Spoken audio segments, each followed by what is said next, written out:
When we think about fluency, we know it is a skill that is intensively taught and reinforced in the primary grades. However, what happens to that instruction when students move beyond the primary grades? How do we teach reading fluency to older students, ideally grades 3 and beyond? Hi, my name is Mannu, Sikka, and I have been an educator for over 10 years with experience both in and out of the classroom. Most recently, I have been working as an instructional coach for grades 3 through 8. Today, I want to explore how you can successfully teach fluency at every grade level. As an intermediate instructional coach, I was often asked, how do we teach fluency in older grades? This is a complex question because reading fluency itself is so dynamic.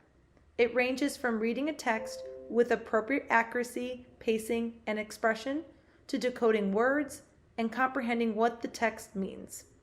Moreover, how we teach fluency varies as well. As a former intermediate teacher myself, I have used methods such as partner reading, reader's theater, and 1-minute reads to teach and reinforce my students' fluency skills.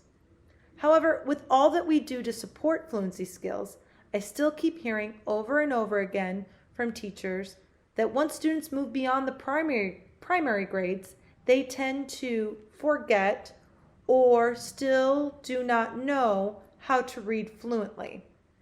I don't believe this is the case at all. I argue that the reason why students appear to not know how to read fluently is because they do not continue to receive explicit instruction in applying those skills once they leave the primary grades, let alone grades K through 5. Fluency is more than just giving students a 1-minute read or sending them off with a partner to practice their fluency. Rather, I have found in my own experience that essential fluency skills still need to be continually taught in grades K through 12. Here are some strategies and techniques I have found instrumental in not only developing my students' fluency skills, but their overall reading abilities as they have moved beyond the primary grades.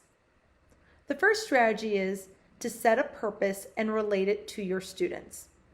Be clear and honest with your students that the reason why you are working on their fluency is so they can become better readers. Oftentimes, I would get a few students in my own class who felt this was juvenile and primary work. To create buy-in, I made it relatable to them. I asked them if they felt the text they were reading now in 4th grade seemed harder to decode and comprehend as compared to the 2nd or 3rd grade texts they read.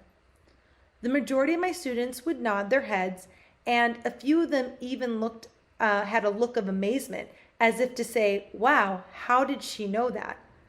I then explained that it was normal to feel the way that they did about their reading, and that all we were doing here was learning a few new strategies to build on the amazing work they had already done. Whatever spin you put on it, set a purpose with your students that explain why they are doing this work. I promise it will make all the difference. Next, you want to explicitly teach accuracy, pacing, and expression. This may seem redundant, but it's also important. Students need to understand how to apply accuracy, pacing, and expression to relevant, authentic, and at grade level texts they are reading in class. I always began this conversation with a quick review of what each term meant and what they would look like and what they do not look like. Then I immediately applied the skills through a guided practice with 1 or 2 sentences. While there are many benefits of reading an entire passage aloud to students, for the purposes of fluency instruction, I have found tackling a sentence or 2 at a time is best. It allows students to immediately apply these skills without running the risk of them losing track of how the passage is supposed to be read. Finally, the last strategy is to teach students how to segment. Again, this may seem redundant. However, teaching students how to segment their reading is important. All too often, I see students in older grades who either speed read or do not take the appropriate pauses when reading. This matters because it may affect how students comprehend a text. We want students to make meaning of what they are reading.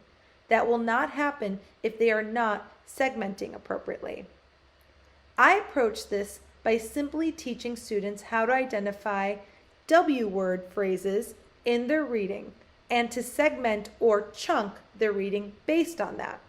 Simply put, the W words are as follows: who, what, when, where, why, and with the exception of how. I would teach students that for every W word phrase, we want to try to take a small pause. For example, in the sentence, I went to the store with my mom to buy supplies for the party, I would teach students to chunk and segment it like this: I went to the store with my mom to buy supplies for the party. Each part of the sentence is segmented according to a different W word or words. Now, while segmenting can differ from person to person, the idea is to get students to pay attention to what they are reading and to understand how they say it will impact their comprehension. More importantly, the act of segmenting supports students' comprehension of text because it forces them to slow down and process what the text is actually saying. So if students segment differently, that is fine, as long as it does not affect their comprehension of the text. The key here is to listen and assess your students as they read to ensure they are taking the appropriate pauses, and to be responsive to their immediate reading needs, even students who are in older grades. So why does fluency instruction matter? To reference Dr. Timothy Shanahan, fluency instruction requires, well, instruction. As I reflect on this fact, I cannot help but think of my first year of teaching. I too was confused about why my students appeared not to be fluent readers. As I posed this question to my own literacy coach, my coach explained that it's not that my students didn't learn how to read fluently in their previous grades, but rather they needed continued explicit instruction in how to apply those skills with fourth grade texts and beyond. Then it hit me. As students get older and advance from grade to grade, so do the texts they read. This is why I believe students need to be continually taught fluency in grades K through 12. While they learn foundational fluency skills in younger grades, these skills must continue to be reinforced and enhanced as they get older because the texts they encounter naturally become more complex. So it makes sense that fluency must continue to be taught as students get older. When we think about this, it dispels the myth that there is some magic window where students must master essential reading skills by. Rather, I argue that the reason we see older students struggle in reading is because, to reference Dr. Shanahan again, is because we are not doing the things that will allow them to succeed. We need to strive to make that window as large as possible. So when it comes to fluency instruction, we must go beyond the typical 1-minute read and teach our students that reading is complex and that it takes practice. Help them embrace making mistakes and to be risk takers in their reading. If we do that, then I believe we can develop strong, fluent readers at any age.